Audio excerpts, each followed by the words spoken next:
akan mencinta walaupun dia sayang padamu, walaupun kau sering melupakan dirinya.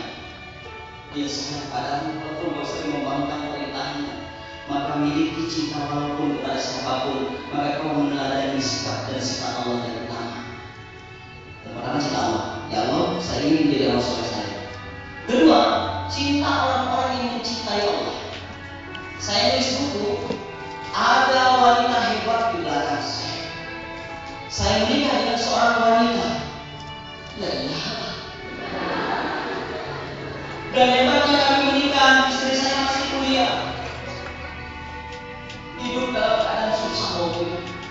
Saya menjadi anak-anak yang membuat buku ini luar biasa. Kata Rasul, "Itnani yu'ajjiluhullahu fid dunya." Dua perkara yang Allah akan susahkan hidup seorang hamba yang kalau dia lakukan di dunia, gak tunggu di akhirat, di dunia dia sudah azab. Dua perkara ini hati-hati. Pertama, al-baghi. Siapa al-baghi? Orang yang sering menyakiti istrinya, gak ada bahagia. Dua, wa'uququl walidain. Orang yang durhaka kepada ibu bapaknya, pasti gak akan pernah bahagia. Maka dua inilah, dua saya bidadari di dunia inilah yang membuat saya berbahagia. Satu ibu saya, satu istri saya. Dua, saya bidadari. Nah, ini hanya yang saya ceritakan. Seorang wanita hebat, Amma Maulah. Amma itu bahasa Ibrani, bahasa Arab. Ibu artinya Maulah, anak pertama. Kenapa dia bisa membuat motivasi saya terus tumbuh? Anda pernah melihat ketika seorang istri saya sedang hamil buah. Bayangkan, di saat-saat akhir perkuliahannya, nyusun skripsi, harus turun naik lantai 4 nungguin dosennya yang berbesar. Dia berangkat jalan kaki. Luar biasa wanita yang satu ini. Setiap saat tidak pernah mengeluh. Saya katakan ini dahsyat. Benarlah janji Allah. Di mana ada laki-laki hebat, ada wanita hebat di belakangnya. Dan saya sangat bersaksi saat itu. Dia katakan, "Bang, walaupun hidup susah, bayar SPP susah." Oh, itu ya.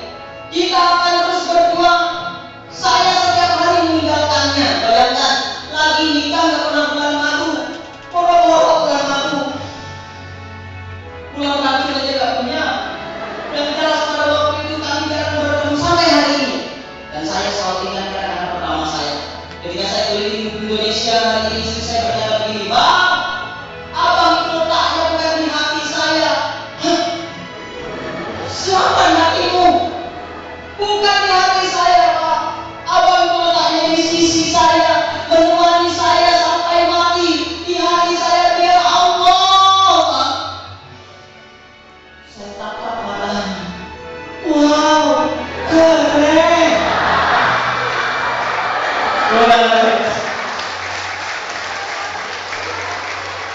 Nah, teman-teman, hari itu saya berjanji Allah, kalau nanti istri saya melahirkan, kalau nanti istri saya lulus kuliah dengan nilai terbaik, saya akan bikin hadiah untuk istri saya, ya Allah.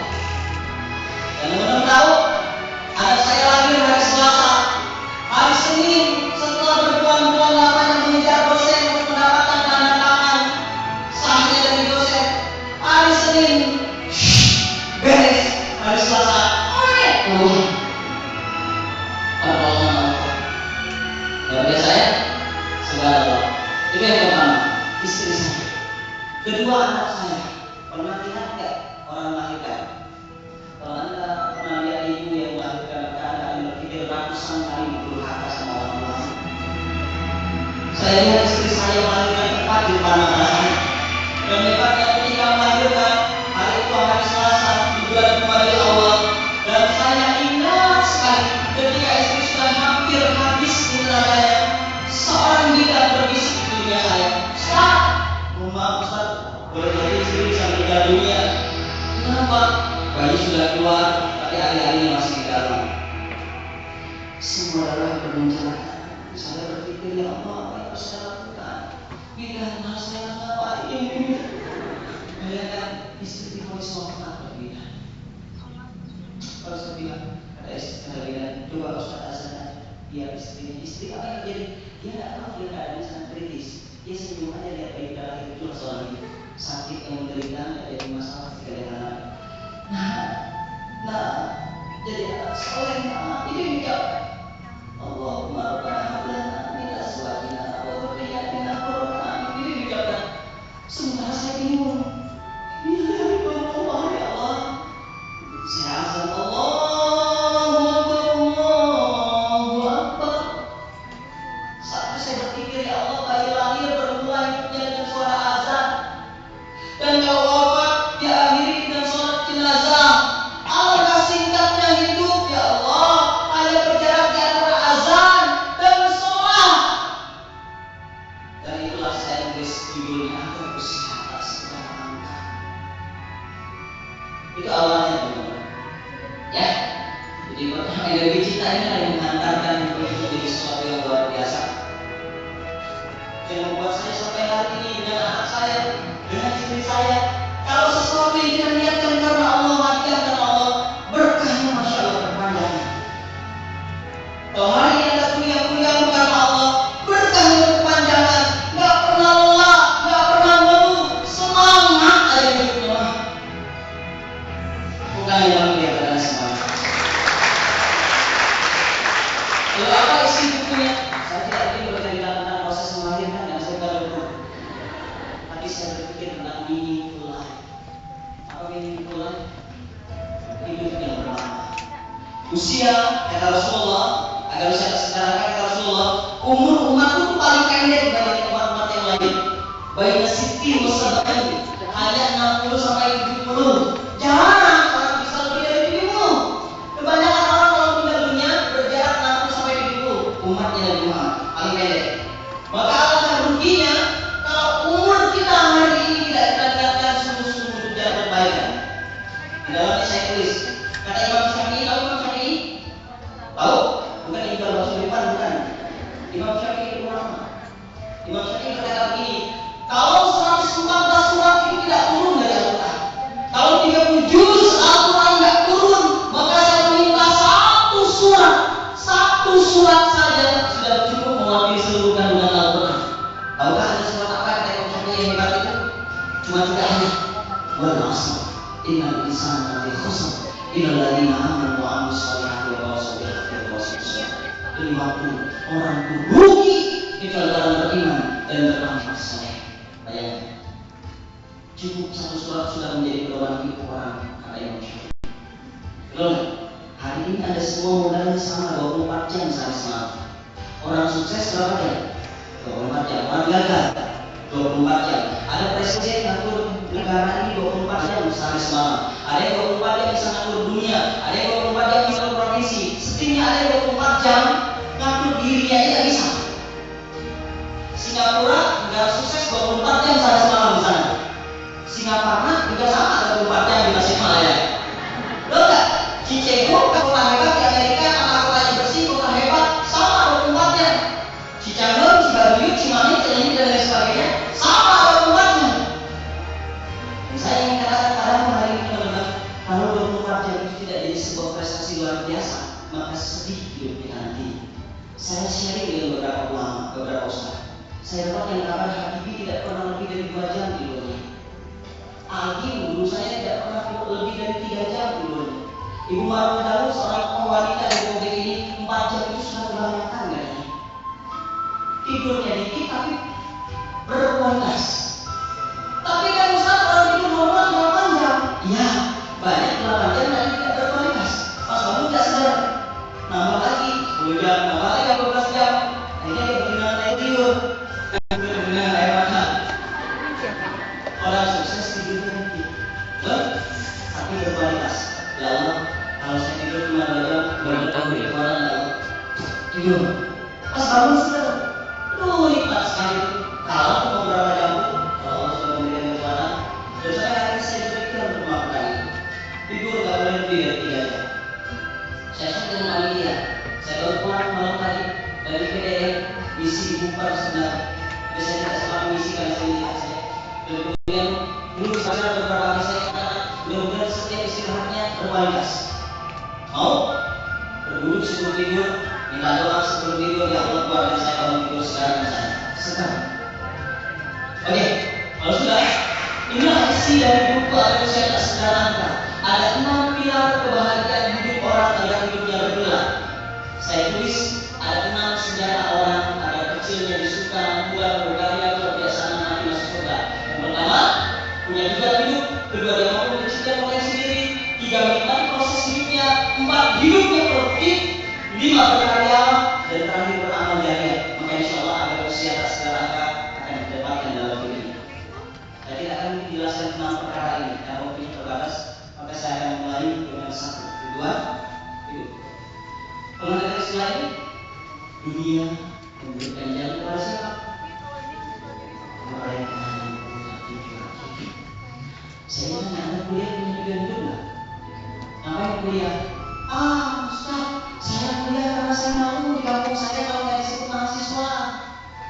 Ustaz, saya malu kalau saya nggak kuliah, apa kata teman-teman saya?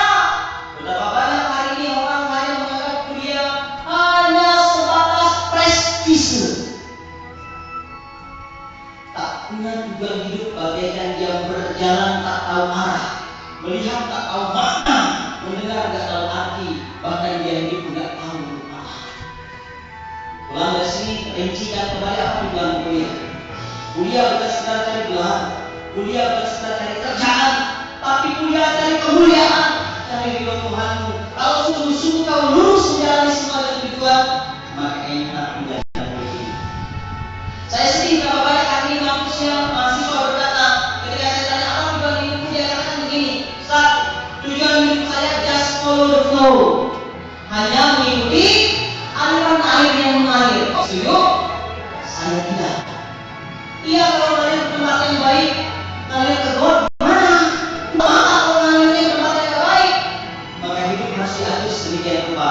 Kalau hari ini kita tak pandai mengatur hidup, tidak sungguh-sungguh punya tujuan, maka bersiaplah masa tua kita akan menjadi sesuatu yang mengerikan. Saya dapatkan sebuah kisah nyata, seorang kakek tua yang berumur 10 tahun. Di penjara saya dapatkan kisah ini, seorang kakek menanggung dengan anak kecil umur 10 tahun. Sang anak lompat-lompatan, si kakek lompat-lompat juga. Sang anak tertawa-tawa, si kakek ikutan tertawa mirip kayak anak kecil itu. Sampai seorang pemuda melihat ini, dia kata, kakek, kok kakek nangis sama anak kecil? Memang umur kakek berapa tahun? Alhamdulillah, 10 tahun. Hah? Kok gendut kek? Ya, memang sebenarnya bukan 10 tahun, tapi 70 tahun. Tapi 70 tahun. Tapi saya hari ini baru merasa umur saya 10 tahun. Misalnya beginilah, umur 0 sampai 10 tahun masih anak-anak, belum punya dosa. 10 sampai 20 tahun dunia remaja saya sia-sia karena nggak punya tujuan hidup. 20 sampai 30 tahun saya kenal dunia narkoba. 30 sampai 40 tahun saya masuk penjara. 40 sampai 50 tahun saya dibuang oleh keluarga karena aib nggak malu mereka punya anak seperti saya. 50 sampai 60 tahun saya tidak dianggap apapun oleh masyarakat, saya sampah. 60 sampai 70 tahun, 10 tahun, 10 tahun inilah umur saya sebenarnya. Makanya umur saya hari ini baru 10 tahun. Makanya umur saya hari ini baru 10 tahun. Tahu kenapa? Because he didn't have a purpose of life. Dulu tidak punya tujuan hidup. Wahai mahasiswa, siapapun dirimu, dimanapun kamu berkuliah, katakan padamu saat ini. Kalau kau tak punya tujuan hidup, jelas-jelas kau dibawa kemana? Mamamu, ayahmu menantikan sebuah prestasi besar di rumahmu. Mereka rela merendahkan dirinya di depan orang banyak, utangkan tangan kiri, tak peduli. Yang penting kau kuliah, yang penting kau jadi sesuatu yang lebih baik dari kami. Kalau kau menjalani kuliah bukan tujuan, maka saya katakan kau mustahil semua. Apa tujuan hidup? Saya tanya. Apa tujuan hidup bukan? Menjadi orang benar. Menjadi orang yang benar. Menurut Al-Quran Sunnah. Menurut Allah Al-Quran Sunnah. Apa tujuan hidup tadi? Baik ya anakku. Di dalam hari ini Anda tak punya tujuan hidup. Apa tujuan hidupmu? Lah, bahaya. Saya dapat cerita dari guru saya, Mahmud, tulis 100 mimpimu pakai pensil, kasih pengaku sama Allah. Kalau nggak dicapai pengaku sama Allah diganti sama mimpi lain. Benar? Iya. Saya tulis, ya Allah, saya pengen umroh ya Allah, usia 30 tahun. Mudah-mudahan kamu gak umroh. Dikiti waktu itu. Kalau saya pengen nikah usia 28 tahun. 24 tahun udah nikah. Yes, Jesus. Ya Allah, saya ingin beli tanah, ya Allah. Di Bapak itu saya ingin sampai ya Allah. Bikin bangunan di usia 35 tahun.